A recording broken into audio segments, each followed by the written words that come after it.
الحمد لله وكفى وسلام على عباده الذين اصطفى أما بعد فأعوذ بالله من الشيطان الرجيم بسم الله الرحمن الرحيم لقد كان لكم في رسول الله أسوة حسنة وقال النبي صلى الله عليه وسلم اللهم اهدي أبي هريرة رضي الله عنه أو كما قال عليه الصلاة والسلام.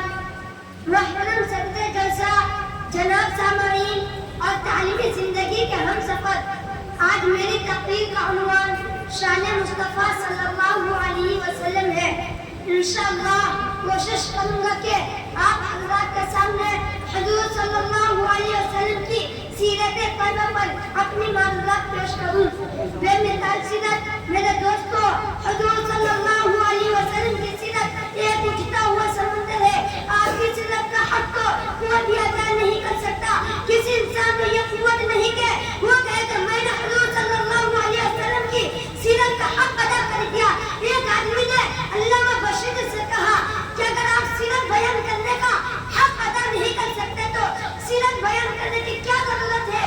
علامہ بشیر نے کہا ہماری میدان مصر کی یوسف کی ہے جو یوسف کو خریدنے کے لیے تمہیں کی ایک گٹھنی لے کر آئی تھی اور کسی نے کہا تھا اماں تیری اس گٹھنی سے بھی یوسف خریدا جائے گا تو کہنے لگی بات یوسف کو خریدنے کی نہیں، اصل میں بات یہ ہے کہ کل قیامت کے دن خدا تعالیٰ پوچھے گا کہ یوسف کو خریدا کون کون تھا تو میرا بھی نام آ جائے گا. قرآن بولتا ہے وَرَفَعْنَا لَكَ ذِكْرَكَ، ہم نے تیرے ذکر کو بلند کر دیا.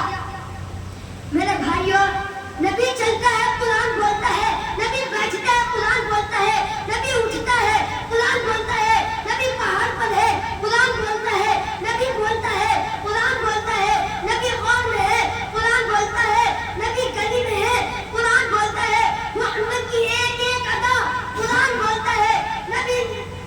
نبی صحابہ کو اپنے سینے سے لگاتا ہے قرآن بولتا ہے. نبی مسجد میں ہے قرآن بولتا ہے اے پیغمبر میں نے تیری ایک ایک ادا قرآن میں اتار دیا اس لیے کہ تو اتنا بلند ہے کہ تیری وجہ سے مکہ کی گلیوں کو بلند کیا. میں نے تیری وجہ سے صحابہ کو اتنا بلند کر دیا کہ قیامت تک کوئی جوان، کوئی ولی، کوئی قطب، کوئی ابدال قدموں کا مقابلہ نہیں کر سکتا، اس کے قرض کو بھی نہیں توڑ سکتا. اس لیے کہ جو تیرا صحابی بنا وہ بھی کائنات میں بلند ہوگا. ہمارا نبی، نبیوں کا نبی اللہ تعالیٰ نے اور انبیاء بھی کرام دنیا میں بھیجے. کوئی نبی بستی کے لیے، کوئی شہر کے لیے، کوئی قوم کے لیے، کوئی علاقہ کے لیے، کوئی موضوع کے لیے، لیکن ہمارے پیغمبر صلی اللہ علیہ وسلم کو دیکھو.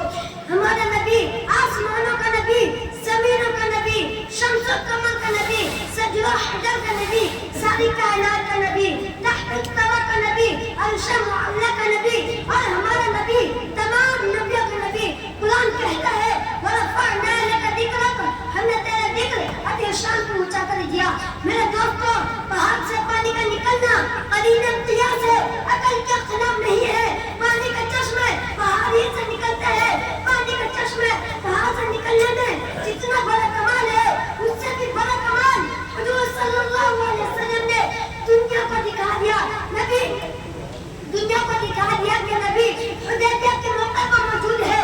صحابہ نے بتایا کہ یا رسول اللہ پانی ختم ہو گیا تو آپ آئے دو جہاں رحمت کائنات فخر موجودات محمد عربی صلی اللہ علیہ وسلم کہتا ہے پانی کا ایک پیالہ لاؤ.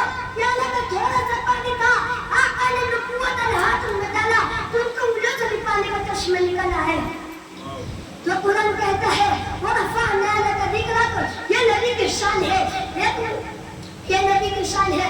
دعا کی قبولیت حضور صلی اللہ علیہ وسلم کے پاس حضرت ابو ہریرہ آئے اور فرمایا یا رسول اللہ میری ماں کے لیے دعا کرے. حضور صلی اللہ علیہ وسلم نے نبوت کا ہاتھ اٹھایا اور فرمایا اللہم اہدی ابی ہریرہ، اے اللہ ابو ہریرہ کی ماں کو ہدایت عطا فرما. یہ دعا کرتے ہی ابو ہریرہ گھر کی طرف بھاگ کے چلے تھے. کسی نے بازو پکڑ لیا اور پوچھا اے ابو ہریرہ کہاں جا رہے پہنچتا ہوں یا محمد صلی اللہ علیہ وسلم کی دعا پہنچتی ہے. گھر پہنچے تو دروازہ بند ہے. تھوڑی دیر کے بعد دروازہ کھلا دیکھا تو ماں غسل سے فارغ ہو کر